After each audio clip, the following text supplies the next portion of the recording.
হয়তো পরম উৎসাহে আরও কিছুক্ষণ কথাবার্তা চালিয়ে যেতেন, কিন্তু রাত হয়ে গেছে। এই অজুহাতে আমিই চলে এলাম। আমি তাকে বলে এলাম যে কোনো রকম প্রয়োজন হলেই যেন আমাকে ডেকে পাঠান। তারপর খুব সন্তর্পণে তার সঙ্গে মৃদু হ্যান্ডশেক করে বিদায় নিলাম। সে রাতে অনেকক্ষণ ধরে ভাবতে লাগলাম অনন্ত ব্রহ্ম ব্যাপারটার মূল চরিত্রটা কী, যার আশায় ভদ্রমহিলা তার সব কাজকর্ম ছেড়ে বেরিয়ে পড়েছেন। তার জন্য আমার খুবই করুণা হলো। বেচারা শুধু রামচরক ছদ্মনামে ইংরেজ এক গল্পকারের অনন্ত ব্রহ্ম সম্পর্কে গল্প শুনেই একটা মোটামুটি সভ্য দেশের কর্ম স্বাধীনতা ছেড়ে দিয়ে ব্রহ্মের সন্ধানে বেরিয়ে পড়েছেন। অনেকক্ষণ ধরে তিনি আমাকে বোঝাতে চেষ্টা করছিলেন যে তার সব আবিষ্কার, যার মধ্যে দিয়ে তিনি এক নতুন ইন্দ্রিয়াতীত জগতের সন্ধান পেয়েছেন, সেসব এক অপার্থিব রহস্যময় ব্যাপার। একদিন নাকি রাত্রে স্বপ্নের মধ্যে একটা লাইব্রেরির নাম পেয়েছিলেন, যার সম্বন্ধে তিনি কিছুই জানতেন না। পরের দিন সকালে কোথায় যেন যাবার পথে তার গাড়িটা মাঝপথে দুর্ঘটনায় পড়ে। হঠাৎ দেখেন সামনেই সেই স্বপ্নে দেখা লাইব্রেরিটা। অথচ তিনি কেপটাউনের এই পথ ধরে কতবার যাতায়াত করেছেন, কিন্তু এর আগে কোনোদিন এটা চোখে পড়েনি। তিনি তার ভেতরে ঢুকে প্রচুর ধর্মীয়, আধ্যাত্মিক ও যোগ সম্পর্কে বই দেখতে পেলেন। তিনি রামচরকের প্রচুর বই পড়েছেন, সেগুলো ভারতাত্মা সম্পর্কে গভীর জ্ঞান সঞ্চারী। দিন কয়েক ধরে আমার অনন্ত ঘোরাঘুরি বন্ধ করতে হয়েছে, আর সেই অভ্যাস মতো স্বপ্নালু কল্পনা আর তার ধ্যানে মেতে রয়েছি। জেনি এখনও বেশ অসুস্থ। আমার তার কাছে থাকাটা বেশি প্রয়োজন। এই কদিনে সে আমার উপর এতটা নির্ভরশীল হয়ে পড়েছে যে তার এতদিনের একাকিত্ব, মানব সঙ্গ ছেড়ে আসার কথা ভুলে সে সবসময় ছুতো নানা করে পরিচারককে দিয়ে আমায় ডেকে পাঠাচ্ছে। অন্তরঙ্গ তার সূত্র ধরে সে এখন দীর্ঘ সময় ধরে আমাকে তার জীবন কাহিনী শোনাতে ব্যস্ত। অনেক কিছু তার ঘটনা আমার কাছে নাকি স্বীকার না করে শান্তি পাচ্ছে না।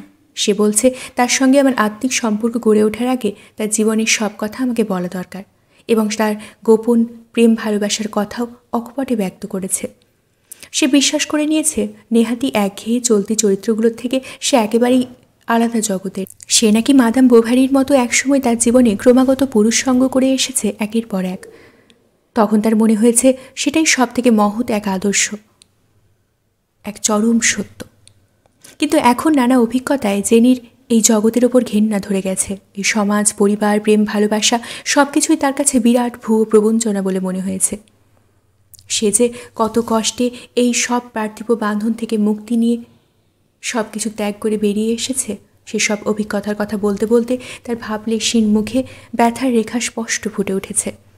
বিশেষ করে তার সঙ্গীত ও শিল্প জগৎ থেকে বিদায় নেওয়ার সত্যিই বেদনার। সত্যিকারের ভালোবাসার অভিজ্ঞতা তার জীবনে সামান্যই। সে বলেই ফেলল, যারা তার কাছে এসেছে তারা কেউই তাকে হৃদয় দিয়ে ভালোবাসতে আসেনি। যাকে সে ভালোবেসেছে, আঁকড়ে ধরেছে, পরে দেখেছে তারা প্রত্যেকেই কারোর না কারোর একনিষ্ঠ প্রেমিক। সে বুঝেছে তার মন প্রাণ দেওয়া প্রেম কারো কাছে কোনো মানসিক আকর্ষণ সৃষ্টি করেনি। তার সে ইচ্ছে করেই দৈহিক প্রেমের চরম সুখ কোথায় এই নিয়ে যেন গবেষণা করে এসেছে। তারপর তার এই পার্থিব বস্তু জগতের মায়া ত্যাগ করে অনন্ত ব্রহ্মের খোঁজে বেরিয়ে পড়েছে। এই তো আফ্রিকা ছেড়ে বেরিয়ে আসার মাত্র সপ্তাহ দুয়েক আগে সে এক জার্মান ছেলের সঙ্গে চুটিয়ে প্রেম করেছে। নিজেকে নিঃশেষে বিলিয়ে দিয়েছে তার হাতে। ছেলেটি একজন বিখ্যাত নৃত্যশিল্পী। সে জেনির প্রতি যথেষ্ট সহানুভূতিশীল ছিল। সত্যি বলতে কি হয়তো ভালোবেসেই ফেলেছিল।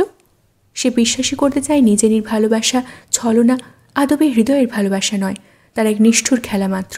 দৈহিক মিলনের সুখের ছেলে খেলা। আসলে ভালোবাসার পাত্রদের সে মন থেকে ঘেন্না করে।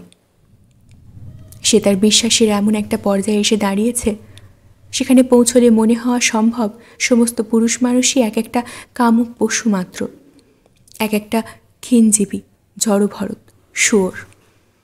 সত্যিকারের প্রশংসনীয় পুরুষ হচ্ছে সে, যার ভেতরে বিচার, বিবেচনা, বিবেক এবং অন্যের প্রতি সহানুভূতি, মমত্ববোধ আছে, এবং সে আদর্শের জন্য পার্থিব সুখ সে হেলায় ফেলায় ত্যাগ করতে পারে।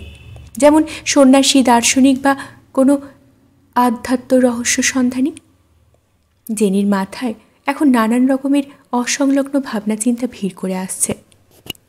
ওর নিজের জীবনের মানসিক বঞ্চনার ইতিহাস এবং বর্তমানে নানান নারীসুলভ কুসংস্কার, পুরুষ সম্পর্কে মহানুভব পুরুষ, দেবসুলভ চরিত্র, নির্জন জীবন, সর্বত্যাগ ইত্যাদি ভাবনা সব ওর কাছে গুলিয়ে দিয়েছে। আমি সে সমস্ত শুনে প্রায় ক্ষেপে উঠেছিলাম। আমি যেদিন থেকে জনসমাজ ত্যাগ করেছি, এই নির্জন পাহাড়ে বাস করছি, সেদিন থেকে আমার মনে একটাই চিন্তা রয়েছে, আমাকে একটা আদর্শকে রূপ দিতে হবে, যে কোনো মূল্যেই হোক। আর এই মেয়েটা অনন্ত ব্রহ্মকে খুঁজতে এসেছে, সব কিছু কেমন যেন গুলিয়ে ফেলছে। সে কেবল অন্ধকারে হাতড়ে বেড়াচ্ছে, নিজেই নিজেকে কষ্ট দিয়ে মারছে। ওর মাথার ভেতর হাজারো রকমের বিভ্রান্তিকর ধারণা বিলিবিলি করছে। প্রতি রাত্রে আমি যখন ঘরে ফিরে আসি, আমি আমার ডায়েরিতে আমার নিত্যদিনের চিন্তা, ধারণা, অভিজ্ঞতা লিখে রাখি। আমার মনে হচ্ছে জেনির এখানে আসাটা আমার পক্ষে নিতান্তই একটা সাধারণ ঘটনা নয়। ওর উপস্থিতির বোধ আমার সঙ্গে আবার কিছু নতুন করে এক স্বেচ্ছায় ছেড়ে আসা বস্তু জগতের যোগাযোগ করিয়ে দেবে। সপ্তাহখানেকের মধ্যেই জেনি সুস্থ হয়ে উঠেছে এবং শারীরিক বল ফিরে পেয়েছে, কিন্তু এখনও তার চলে যাবার কোনো লক্ষণই দেখা যাচ্ছে না। ইতিমধ্যে আমার প্রতি তার মনোভাবও অমূলে বদলে গেছে। প্রথম দিকে ওর কথাবার্তা আমাকে বেশ বিরক্ত এবং উত্ত্যক্ত করত, কিন্তু ও আমার প্রতি বেশ আকর্ষণের ভাব দেখাচ্ছে, আমার কথার মূল্য দিচ্ছে এবং কতগুলো বিষয়ে তার প্রতি আমার প্রশংসাকে সাগ্রহে গ্রহণ করেছে। এক কথায় ওর ভেতর দিয়ে আমি আবার আমার ইউরোপীয় মূল্যবোধকে যাচাই করে নিচ্ছি, কারণ আমিও তাদের ফেলে দূরে এসেছি। হয়তো আবার তাদের মধ্যে ফিরে যেতে হবে কিছুদিনের মধ্যেই বা অনেক দিন পরে, কিন্তু আমার এবং আমার নতুন তরুণী বান্ধবীর স্বার্থে এই যাচাই করে নেওয়াটা জরুরি ছিল। সেদিন ওর ঘরে ঢুকতে গিয়ে আমি রীতিমতো শঙ্কিত হয়ে থমকে দাঁড়িয়েছিলাম। ঘরের মধ্যে জেনি তখন প্রায় নগ্ন অবস্থায়। আমি অস্বীকার করব না, সেদিন আমি উত্তেজনা এড়াতে পারিনি। হাঁ করে তাকিয়েছিলাম সেই মোহময়ী রূপের দিকে। সে রাতে নানান ভাবনা আমার মাথায় ভিড় করে রইল। আমি নিজেকে বারবার জিজ্ঞাসা করলাম, মৈত্রীর ওপর আমার এই যে লাগাম ছাড়া ভালোবাসা, বাস্তবে তা কেবল আমার জীবনের প্রবল আঘাত, বিচ্ছেদ, আমার সব কিছু ছেড়ে এইভাবে নির্জনতায় অজ্ঞাতবাস, নিজেকে প্রচণ্ড মানসিক যন্ত্রণায় ক্ষত বিক্ষত বিপর্যস্ত করে ফেলা ছাড়া আর তো কিছুই দিতে পারিনি। এই প্রেমের নেশা আমাকে একটা জড়োৎকট সেন্টিমেন্টাল ভীতু ক্লিপে পরিণত করে দিয়েছে মাত্র। আমার সমস্ত পৌরুষ নিয়ে কর্মজগতের মুখোমুখি দাঁড়ানোর, নিজের ব্যক্তিত্বকে, কর্মক্ষমতাকে সকলের সামনে প্রতিষ্ঠা করার বদলে আমি জড়, অক্ষম, ব্যর্থতার জীবন বেছে নিয়েছিলাম। কেন? এক তুচ্ছ নারীর ভালোবাসাকে মর্যাদা দিতে গিয়ে আমি এই যে স্বার্থত্যাগী জীবনকে বেছে নিয়েছি, নিজেকেই নিরন্তর বঞ্চনা করে চলেছি। এর শেষ কোথায়? এখনও কি সেই নারীর, সেই প্রেমের মৃত্যুপ্রায় স্মৃতিকে জড়িয়ে ধরে আগামী দিনের বাস্তব সম্ভাবনাগুলোকে বিসর্জন দেবার কোনো যুক্তি আছে? নিদারুণ অন্তর্দ্বন্দ্বে সে রাতটা আমার প্রচণ্ডভাবে ছটপট করে কাটল। আমার মনে হতে লাগলো একটা ভুয়ো আদর্শকে আঁকড়ে ধরে থাকতে গিয়ে আমি আমার সমস্ত জীবনটাকে বিপদে ফেলে নিয়ে চলেছি, যেটা একমাত্র মূর্খের মতো নিজেকে ধ্বংস করে দেবার পথ ছাড়া আর কিছুই নয়। অবশ্য এটাও ঠিক যে আমার মনের এখন যে অবস্থা, তাতে নতুন করে আবার নারীর সঙ্গ, আবার সেই সংগ্রামের কামনার ব্যর্থ আকর্ষণের বাস্তব জগতের প্রতি আর আমার কোনো মোহ রাখতে ইচ্ছে করছে না। আমার এখন এই জীবনের বিনিময়ে একটা জিনিস দেখারই প্রচণ্ড আগ্রহ, যে এই পৃথিবীর ওই নারী জাতি নিজেরা আমার দ্বারা কোনোভাবে আকর্ষিত হয় কিনা। আমার এই পলায়নী মনোবৃত্তি আর জগতের প্রতি প্রচণ্ড ঘৃণা, অনীহাই কি আমার এই অবস্থার জন্য দায়ী নয়? আমি নিজে ছাড়া আর কেউ কি জোর করে আমাকে এই পথে ঠেলে দিয়েছে? আমি কি এখনও নতুন করে ভাবার বা নতুন করে পথ নেওয়ার সুযোগ আছে? আমি জেনিকে যেন নতুন চোখ দিয়ে দেখতে চাইলাম। এবার আর আমার কোনো দ্বিধা, দ্বন্দ্ব বা কষ্ট হলো না। কোনো অযথা সেন্টিমেন্ট কাজ করলো না। প্রথম প্রেমের বিহ্বল অনুভূতি হলো না। আমার স্বাধীনতায় আর কেউ হস্তক্ষেপ করতে পারবে না। কেপটাউন ছেড়ে আসার সময়ে জেনির ভেতরে বস্তু জগতের প্রতি যে অনীহা, তার নারীত্বের স্বাভাবিক ধর্ম অনুভূতিকে আচ্ছন্ন করে ফেলেছিল, তাকে রুক্ষ কর্কশ করে ফেলেছিল।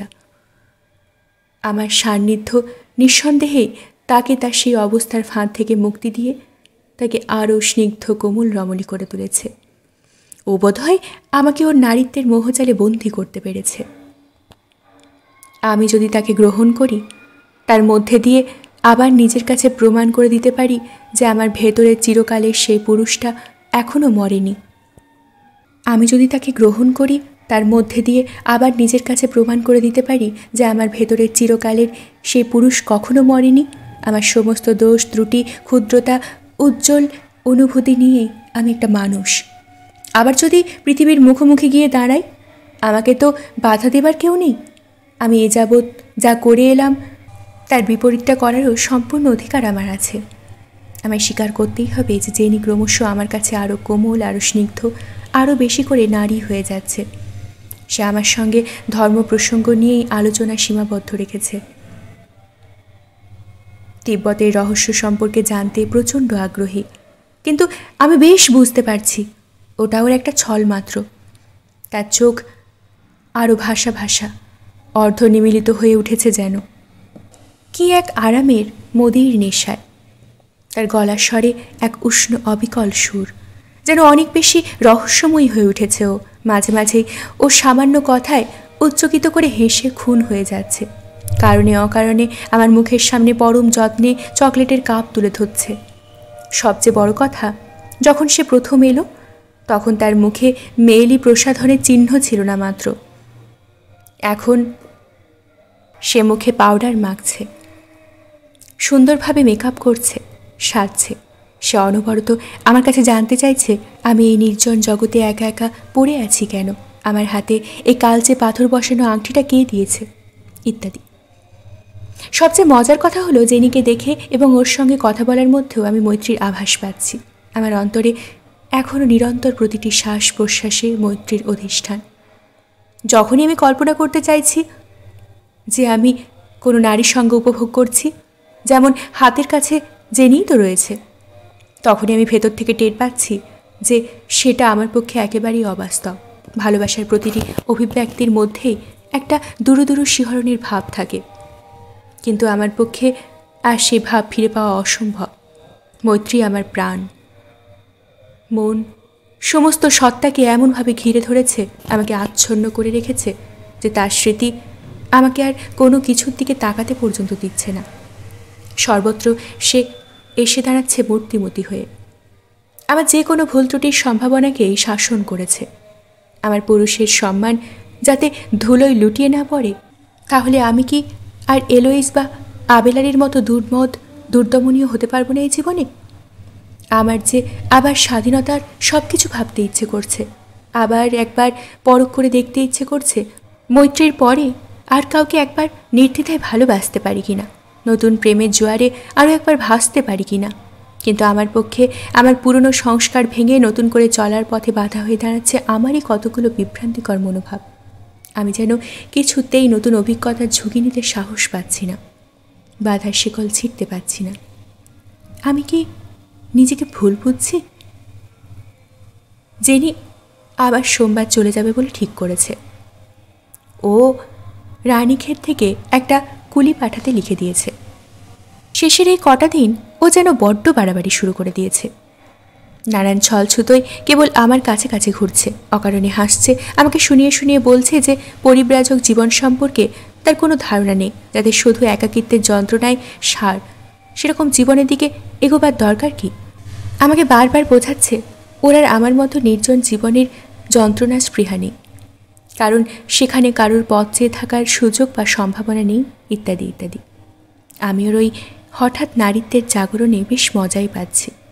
শনিবারের সন্ধ্যায় খুব সুন্দর চাঁদ উঠেছিল, ঘন কুয়াশা ভেদ করে আকুল করা ছায়া ছায়া মেঘ জ্যোৎস্না। আমার ভেতরটা যে ঠিক কীরকম করছিল তা বোঝাতে পারবো না, কেন আমি আমার ভেতরটাকে এইভাবে চেপে রেখেছি। আমি এত সতর্কভাবে নিজের কাছে কি গোপন করতে চাইছি। আমি ঠিক করে ফেললাম আজ এই বারান্দায় বসে ওকে মৈত্রীর সমস্ত কাহিনী শোনাবো। কাহিনী বলতে বলতে মাঝরাত পেরিয়ে গেল। এই প্রচণ্ড ঠান্ডায় জেনি আর আমি তখনও বসে আছি বারান্দায়। একটু চা খেয়ে চাঙ্গা হয়ে নেবার জন্য আমরা দুজনে ঘরে ঢুকলাম। আমি ইতিমধ্যে মৈত্রীর প্রসঙ্গ সম্পূর্ণ শেষ করে এখন বাচ্চুর চিঠির কথা বলেছি এবং জেনিকে পরিষ্কার জানিয়ে দিচ্ছি যে আমি মৈত্রীকে ভুলেই ঠিকই যাব, আর এই অযথা যন্ত্রণার স্মৃতি মনের মধ্যে পুষে রাখবো না। যা গেছে তা যাক। সেদিন ভাবের আবেগে খিজে বলেছি আর কি না বলেছি তা নিজেই ভেবে পাই না। সেদিন যেন হঠাৎ খুশির মতোটায় বোকার মতো নিজেকে বিশেষ করে প্রকাশ করতে রীতিমতো বাচালতা এবং ভাড়ামি করে ফেলেছি। আমি একটা সামান্য মানুষ, কেন যে অসামান্য একনিষ্ঠা দেখাতে গিয়েছিলাম। এই কথা ভেবে নিজেই হেসে খুন হয়েছি। যিনি শুকনো মুখে স্থির স্তব্ধ হয়ে সব ইতিহাস শুনেছে। ওর দু চোখে জলের ধারা নেমেছে। আমি জিজ্ঞাসা করেছিলাম ও কাঁদছে কেন। ও কোনো উত্তর দিল না। আমি ওর কাছে এগিয়ে গিয়ে ওর হাত দুটো আমার হাতের মধ্যে নিলাম।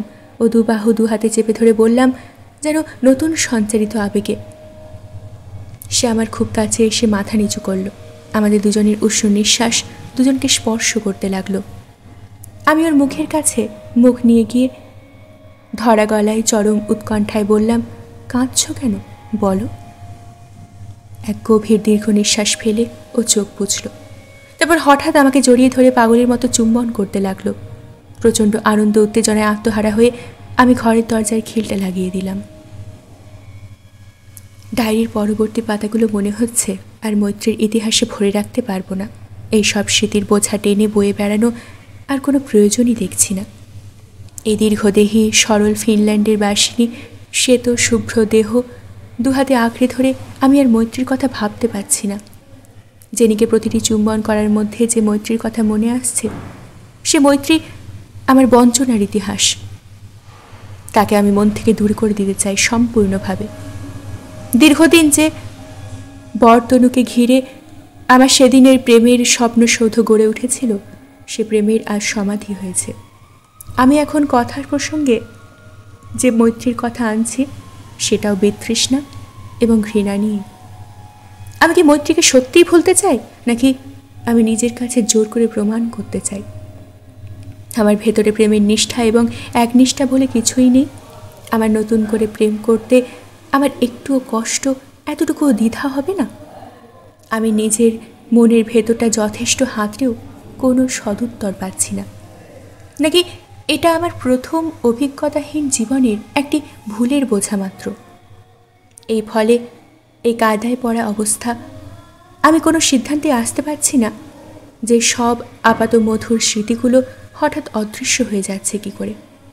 আবার আমি নিজেকে সেই সব হতভাগ্যদের সঙ্গে এক আসনেও বসাতে পারছি না, যারা ভালোবাসে আবার ভুলে যায় এবং এই করতে করতে জীবনটা কাটিয়ে দেয়।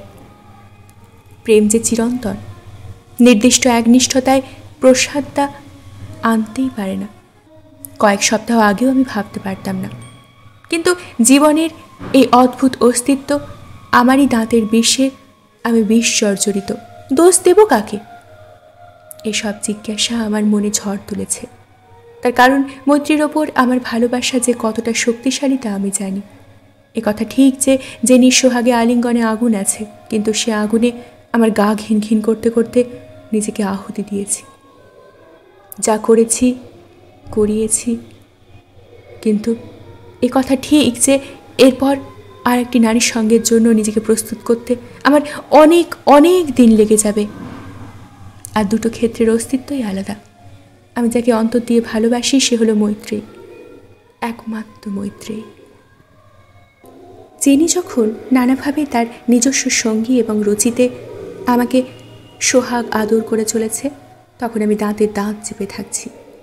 বেচারা জেনি নেহাতি মেয়ে মানুষ। সে আমার দেহে পাশবিক সাড়া জাগিয়ে আমায় খেপিয়ে তুলতে পেরেছে, কিন্তু আমার মন থেকে, হৃদয় থেকে মৈত্রীকে মুছে দিতে পারিনি। অন্তরে যে নারীর স্মৃতির সত্তা চিরজাগরুক হয়ে আছে সে হলো মৈত্রী, একমাত্র মৈত্রী, আর কেউ নয়। মেয়েটাকে জিজ্ঞাসা করলাম, তুমি সবসময় আমার বুকের ওপর পড়ে থাকতে চাইছো কেন? সে তার ভাবলেশীন দুটো নীল চোখ বড় বড় করে মেলে বাচ্চা মেয়ের মতো বলে উঠল, তুমি মৈত্রীকে যেমন করে ভালোবাসো তোমাকেও তেমনি করে ভালোবাসবো বলে। আমি চুপ করে গেলাম। এরকম আকাঙ্ক্ষা কি সম্ভব? এরকম ভালোবাসা পাওয়ার আকাঙ্ক্ষা? যখন তুমি গল্প করো মৈত্রীকে তুমি কত ভালোবাসো, তখন আমার নিজেকে বড় একা, বড় দুঃখী মনে হয়। আমার কাঁদতে ইচ্ছে করে, কান্না পায়। আমার মনে হয় ও বুঝে ফেলেছে যে আমি যে সোহাগ আদর উপভোগ করছি সেটা নেহাতি দৈহিক ইন্দ্রিয়ানুক। আমিও তাকে প্রাণ দিয়ে ভালোবাসি না। পরদিন ভোরে ওর ঘর থেকে আমি যেন মুক্তি স্নান করে বেরিয়ে এলাম, আর তখনও বিছানায় লেপ্টে শুয়ে আছে দোমড়ানো মোচড়ানো বাসি ফুলের মতো। আমার মৈত্রীকে ভোলাবার পাগল পাড়ার চেষ্টার চিহ্ন সমস্ত বিছানাটা এলোমেলো নয় ছয় করে আছে। আমি সোমবার তাকে পাইন বন পেরিয়ে দূরে একটা ঝর্ণা পর্যন্ত পৌঁছে দিয়ে এলাম। হায় ঈশ্বর, আমাকে কেন এই পথে নিয়ে যাচ্ছ? যে নিয়ে যাক, তোমাকে আমি কোনোদিন স্বপ্নেও কাছে পাবো? আমার এই নির্জন পাহাড়ে এই একাকিত্ব এবার আমার কাছে কীরকম বিরক্তিকর বোকামি বলে মনে হতে লাগলো। মৈত্রীকে নিয়ে আমার সাধের স্বপ্ন ভার ভার ভেঙে যেতে লাগলো। আমি লক্ষ্য করেছি যে আজকাল সব স্মৃতি যেন অলীক কল্পনা বলে মনে হচ্ছে। আমার দিনে ক্লান্তি, রাত্রে অনিদ্রা। এরপর থেকে সব কিছুই যেন বদলে যেতে লাগলো। একদিন সকালে আমি উপলব্ধি করলাম এবার ফেরাও মোড়ে। আশ্চর্য! প্রভাত সূর্যের দিকে সরাসরি তাকিয়ে দেখলাম সোনালি কিরণ আর সবুজের মেলা। আমি বেঁচে আছি। আমি মৃত্যুর কালো শীতলতা থেকে উদ্বেল আবেগ নিয়ে মুক্তি পেয়েছি। আমার গান গাইতে ইচ্ছে করছে, ছুটে বেড়াতে ইচ্ছে করছে। আমি বুঝতে পারছি না কে করে এ অসম্ভব সম্ভব হলো। কোনো অপার্থিব শক্তি আমাদের ভর করে আমাকে বদলে দিয়েছে, সম্পূর্ণ পৃথক সত্তায় পরিণত করেছে। আমি নির্জন পাহাড়কে বিদায় জানিয়ে ফিরে চললাম। দিনের পর দিন আমি একটা চাকরির খোঁজে পোর্ট কমিশনার অফিস এবং অন্যান্য জায়গায় হন্যে হয়ে ঘুরে বেড়ালাম। তারা কথা দিয়েছিল ফ্রেঞ্চ কনসুলেটে ট্রান্সলেটরের চাকরি দেবে, সেটাও পাওয়া গেল না। আমার সম্বল বলতে আর শতখানিক টাকার বেশি কিছুই নেই, অথচ এখানে থাকতে গেলে আমার কিছুই রোজগারের ব্যবস্থা চাই। হারোই বিপদের সময়ও আমার প্রতি প্রচণ্ড দুর্ব্যবহার করলো। আমি তাকে বলেছিলাম আমায় কটা টাকা ধার দিতে। আমি 15 তারিখে তার বাসা ছেড়ে দেব, কিন্তু সে আমার কথা রাখতে অস্বীকার করলো, একটা বাজে অজুহাতে যাতে আমি বিপদে পড়ি। সে বলল আমি নাকি আর খ্রিস্টান নই, কাজেই একজন পৌত্তলিকের সঙ্গে সে এক ঘরে শুতে পারবে না। আসল কথাটা হলো সে আমার অবস্থাটা পুরোটাই জানত। সে জানতো আমার কাছে আর বিশেষ টাকা নেই এবং আমার এক্ষুনি ভালো মাইনের চাকরির সম্ভাবনাও নেই। মাদাম ডিবেরিও এই সুযোগে ভুলেই গেল যে আমি তার জন্য কতটা করেছি। সে কেবল হারোয়ের ঘরে আমাকে নেহাত ফেলে রেখে অনেক কষ্টে 1 কাপ চা খাওয়াতে চাইল মাত্র। আমার আর বিক্রি করে পেট চালানোর মতো অবশিষ্ট কিছুই ছিল না। খুব ভেঙে পড়লাম। বড় অসহায় অবস্থায় দিন কাটছে, বড় হতাশায়, বড় কষ্টে। আমি আবার বাচ্চুর সঙ্গে দেখা করলাম। সে আমায় মৈত্রীর আর একটা চিঠি দিল। আমি সেটা নিতে অস্বীকার করলাম। সে আমায় মনে করিয়ে দিল যে আমি ইঞ্জিনিয়ার মশাইকে আমার ওয়ার্ড অফ অনার দিয়েছিলাম। আমি কি সত্যই কোনো কথা দিয়েছিলাম? আমার তো মনে পড়ছে না। বাচ্চু এমন ভান করলো যেন মৈত্রী বারবার তাগিদ দিচ্ছে আমাকে একদিন আলিপুরের পার্কে কিংবা সিনেমায় দেখা করবার জন্য। মৈত্রী নাকি আমায় টেলিফোন করতে চেয়েছিল। আমি ফিরিয়ে দিলাম। সত্যি বলতে কি একটু রূঢ়ভাবে সব অস্বীকার করলাম, কিন্তু তার ফলে আমার ভেতরেও কত কষ্ট হতে লাগলো যখন বোকার মতো মাথা খারাপ করে চোখের জলে সব কিছু শেষ করে দিতে হচ্ছে। তখন আবার কোথা থেকে শুরু করব? ওকে বলে দিও ও যেন আর অ্যালেনকে ভুলে যায়। সে মরে গেছে, কেউ যেন তার জন্য অপেক্ষা না করে। আমি আমার ভেতরটা হাতড়ে বেড়াতে লাগলাম। আমার কি ক্ষমতা আছে আবার নতুন করে শুরু করবার মতো? মৈত্রী কি সত্যিই আমার উপর চিরকালের জন্য নির্ভর করে থাকতে পারবে? কিন্তু আমি কিছুই খুঁজে পেলাম না, কিছুই বুঝে উঠতে পারলাম না। ওকে যদি নিয়ে যেতেই হয়, হ্যাঁ তাই, কিন্তু কি করে নিয়ে পালাবো? কি করে আবার আলিপুরের বাড়িতে ঢুকবো? কি করে মিস্টার সেনের সেন দৃষ্টি এড়াবো? হয়তো আবার নানান রকমের ঝামেলা বাঁধবে, হয়তো আমার বোধের কোনো মূল্যই থাকবে না, হয়তো নিজেই আর আমায় বুঝবে না, আমার উপর ভরসা করতে পারবে না। আমি জানি না, আমি কিছুই জানি না। আমার এখন কেবল একটাই ইচ্ছে, ও আমায় ভুলে যাক। ও যেন আমার জন্য কষ্ট না পায়। আমাদের ভালোবাসা চিরজন্মের মতো শেষ হয়ে গেছে। কাল ভোর থেকে টেলিফোনটা বেজেই চলেছে, কেবল একই কথা ভেসে আসছে, অ্যালেন কোথায়? আমি একটু ওর সঙ্গে কথা বলতে চাই। ওকে একটু বলে দিন ব্যাপারটা খুব জরুরি। ওর বান্ধবী মৈত্রী ফোন করছে। শেষ পর্যন্ত আমার ধৈর্যের বাঁধ ভাঙল। ফোন ধরতেই ও বলল, অ্যালেন এক্ষুনি চলে এসে এই কালমুখীর সঙ্গে আমার এতদিনের সমস্ত সম্পর্ক শেষ করে দিয়ে যাও। আমার ইচ্ছে করতে লাগলো এক্ষুনি ছুটে চলে যায়, ওর বুকে নিজেকে আঁচড়ে ফেলি, কিন্তু না, আমি কেবল মৃদু হাসলাম মাত্র। একটা বুনো অভিমান যেন আমায় পেয়ে বসেছে। আমার যন্ত্রণা ক্রমশ তুঙ্গে উঠছে, আরও তুঙ্গে উঠুক, যতক্ষণ পর্যন্ত তা আমার সমস্ত সহ্যের সীমানা ছাড়িয়ে যায়। তারপর হাঁটু গেড়ে বসে বলবো, ভগবান, যথেষ্ট হয়েছে। আজ আমি যখন বয়ের সঙ্গে টেলিফোনে কথা বলছি, হঠাৎ রিসিভারের মধ্যে দিয়ে কানে এলো আর একটা গলার স্বর। আমি সঙ্গে সঙ্গে বুঝতে পারলাম মৈত্রীর গলা। কত ভয়ে, কত সন্তর্পণে বলছে, অ্যালিন, তুমি কেন চাইছো না যে আমি তোমার সঙ্গে কথা বলি? তুমি কি আমায় ভুলে গেছো? আমি নিঃশব্দে টেলিফোনটা রেখে দিয়েছিলাম। আশেপাশে টেবিল আলমারি ধরে টলতে টলতে নিজের ঘরে পৌঁছলাম। ও ভগবান, কেন কেন আমাকে ভুলতে পারছি না? কেন এই যন্ত্রণার আগুন কিছুতেই নিভছে না? আমি এমন একটা কিছু করতে চাই যাতে মৈত্রী আমাকে ভুল বোঝে, আমার উপর বিরক্ত হয়, যা ওকে আমায় জোর করে ভোলার সুযোগ করে দেবে। আমি আর একটা মেয়ের সঙ্গে মিশবো ঠিক করেছি। সে গার্তি, এবং আমি আলিপুরে বাচ্চুর সঙ্গে দেখা করে কথাটা বলেও এলাম। বার্মা অয়েল কোম্পানির সঙ্গে কথাবার্তা অনেক এগিয়েছে। ওরা একজন এজেন্ট চাইছে। মনে হচ্ছে আমি পোস্টটা পেয়েই যাব।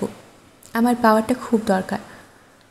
সেদিন সারা দুপুর ও বিকেলটা টেকনিক্যাল ইনস্টিটিউটের লাইব্রেরিতে ফ্লুনিভাল এজেন্টের কাজকর্ম করে প্রচুর পড়াশোনা করলাম।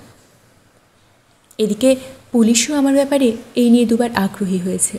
ওরা ইউরোপিয়ান বেকারদের এখান থেকে ধরে ধরে আবার দেশে চালান করে দিচ্ছে।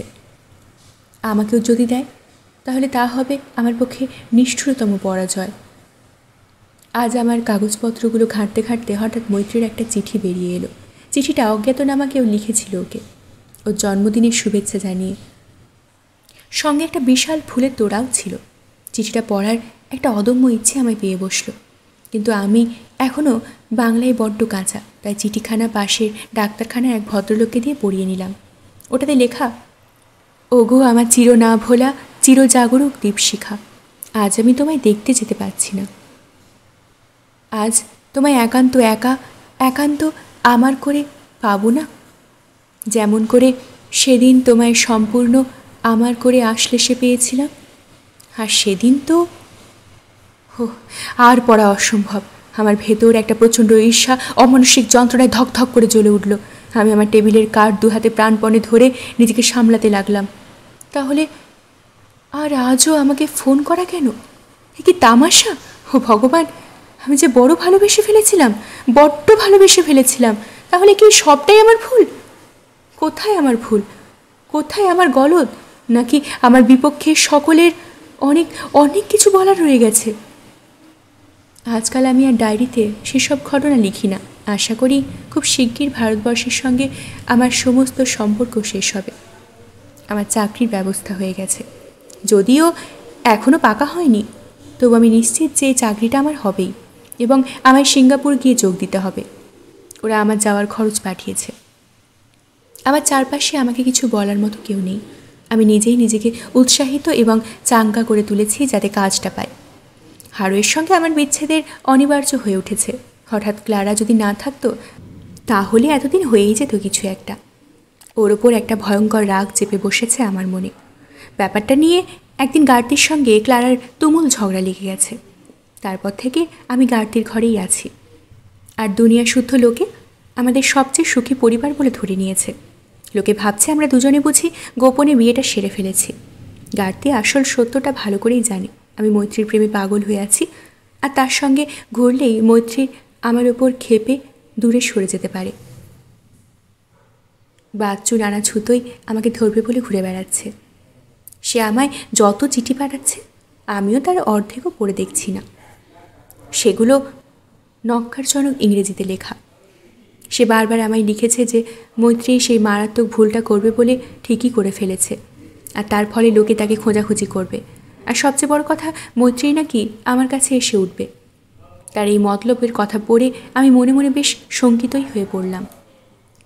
কিন্তু আমি তাকে আমার এই ভাবনার কথা ঘুণাক্ষরেও জানতে দিলাম না, বরং খুব রূঢ়ভাবে এই সমস্ত ব্যাপার এবং সে যা যা বলেছিল পুরোপুরি উড়িয়ে দিলাম। বাচ্চু আমায় প্রায় ভর দিয়েই জানিয়ে দিয়েছে যে সে আমায় খুঁজে বার করবার জন্য মৈত্রীর কোনো বাধাকেই গ্রাহ্য করবে না। নাটক একেবারে। সিঙ্গাপুর। আমার সঙ্গে মিসেস সেনের ভাইপো জয়ের সঙ্গে দেখা হয়ে গেল। ও এখানকার একটা প্রিন্টিং ওয়ার্কসে কাজ করে। অপার আনন্দে দুজনকে জড়িয়ে ধরলাম। কত পুরনো দিনের কথা হলো। ও এখানে আমার প্রথম পরিচিত ব্যক্তি। আমি ওকে লাঞ্চে নিমন্ত্রণ করলাম। খাওয়ার পর সিগারেট খেতে খেতে ও সরাসরি আমার চোখের দিকে তাকিয়েই রইল। তারপর ওর স্বভাবসিদ্ধ গম্ভীর গলায় বলল, অ্যালিন, তুমি কি জানো মৈত্রী তোমাকে কত ভালোবাসে? তোমাদের এই সম্পর্ক সকলেই জেনে গেছে। আমি নিজেই সামলাতে চেষ্টা করলাম, যদি ব্যাপারটা আমার পক্ষে গ্রহণ, উৎকণ্ঠা প্রকাশ বা অন্য কিছু না। আমি জানি সকলে মিলে ব্যাপারটাকে নিয়ে অনেক জল খোলা করেছে ইতিমধ্যে। সত্যি লোকের কি আর খেয়ে দিয়ে কাজ নেই? কিন্তু আমাকে পীড়াপিড়ি করতে লাগলো। শোনো, আমায় বলতে দাও, তোমার জন্য আর একটা নতুন দুঃসংবাদ আছে। অন্ততপক্ষে সে মরেনি নিশ্চয়ই। আমি প্রায় আর্তস্বরেই বলে ফেললাম ব্যাপারটা জানার আগেই। আমার মনে হতে লাগলো ও এক্ষুনি যা বলবে তা আমি মন প্রাণ অন্তর সব দিয়েই জানি। ও নিশ্চয়ই মৈত্রীর মৃত্যুর সংবাদ দেবে। আমার মনে হলো আমার চোখের সামনে থেকে মৈত্রী অদৃশ্য হয়ে যাচ্ছে। মরলে তো চুকেই যেত। ও যা করেছে সেটা তার চেয়েও ঘৃণার কাজ। ও ওই ফলওয়ালাটার সাথে পালিয়ে গিয়েছে। আমার মনে হলো চিৎকার করে কেঁদে ফেলি, দাপাদাপি করি, প্রচণ্ড হাসিতে ফেটে পড়ি। আমি টেবিলের কানা দুটো ধরে নিজেকে কোনো রকমই সামলালাম। মনে হচ্ছিল চোখের সামনে অন্ধকার, আমি অজ্ঞান হয়ে পড়ে যাব। আমার করুণ অবস্থা দেখে আমায় সান্ত্বনা দিতে লাগলো। সত্যি ও যা করেছে তা আমাদের সকলের কাছে যথেষ্ট দুঃখের ব্যাপার। ছোটো মা প্রায় দুঃখে পাগল হয়েই গেছেন। মৈত্রীকে ধরে মেদিনীপুরে আটকে রাখা হয়েছে। ব্যাপারটা গোপন রাখার চেষ্টাই হয়েছিল, তবে এখন সবাই জেনে গেছে। আমি ওকে জিজ্ঞাসা করলাম ওরা ওকে খুব অত্যাচার করছেন কিনা। মিস্টার সেন তো ঠিক করেছেন ওকে আর ও বাড়ির দরজা ডিঙোতেই দেবেন না। বলেছেন মৈত্রীর পালানোর জন্য যে দায়ী তাকে পেলে উনি টুকরো করে ফেলবেন। সকলে চেয়েছিল পড়াশোনা করবে, আমি ঠিক জানি না, বোধ হয় ফিলোসফি। ওরা ব্যাপারটা চেপে রাখতে চেয়েছিল, কিন্তু সবাই তো জেনে ফেলেছে। কেউকে ঘরে নেবে? মৈত্রী খুব চিৎকার চেঁচামেচি করছে। আমায় কুকুরের মুখে ফেলে দিলে না কেন? রাস্তায় বার করে দিলে না কেন? যাচ্ছা তাই ব্যাপার। আমি জানি এটা মৈত্রী খুব ভুল করেছে, কিন্তু এছাড়া আর কী বা করতে পারত? ঘন্টার পর ঘন্টা ধরে আমি ভেবেই চললাম, কিন্তু ভেবে কিছুই ঠিক করতে পারলাম না। আমি কি নরেন্দ্র সেনকে টেলিগ্রাম করব? মৈত্রীকে লিখব? আমি বুঝতে পারছিলাম মৈত্রী এই ভুলটা আমার জন্যই করেছে। বাচ্চু যে চিঠিগুলো আমায় এনে দিয়েছিল সেগুলো সব যদি খুঁটিয়ে পড়ে দেখতাম, হয়তো এর মধ্যে ওর কোনো প্ল্যান লেখা ছিল। আমার ভেতরটা জ্বলে যাচ্ছিল, চিড়ে টুকরো টুকরো হয়ে যাচ্ছে। আমি সব কিছু লিখে রাখব, সমস্ত কিছু। উত্তেজনার বশে আমি কোথাও একটা বিরাট ভুল করে বসিনি তো? আমার ভালোবাসার মূল্যবোধ নিয়ে আমায় কেউ বোকা বানায়নি তো? কেন আমি বিচার বিবেচনা না করেই সব কিছু বিশ্বাস করতে গেলাম? কি জানি আমি। আমার প্রচণ্ড ইচ্ছে করতে লাগলো মৈত্রীকে একবার অন্তত চোখের দেখা দেখি। ভালো লাগলে অবশ্যই লাইক করবেন, প্রিয়জনদের সাথে শেয়ার করবেন। আরও কে শুনতে চান কমেন্ট বক্সের মাধ্যমে আমাকে অবশ্যই জানাবেন। আমি যথাসম্ভব চেষ্টা করি আপনারা যা যা শুনতে চান সেগুলোই পার্ট দেওয়ার। অবশ্যই বেঙ্গলি লাইভ চ্যানেলটি সাবস্ক্রাইব করে আমার সাথে থাকুন, আমি উৎসাহিত হই। পাশে থাকা বেল আইকনটি প্রেস করতে ভুলবেন না। সবার আগে হাতের মুঠোয় প্রতিটি পর্ব পেতে অবশ্যই সাবস্ক্রাইব করে বেল আইকন প্রেস করে রাখুন।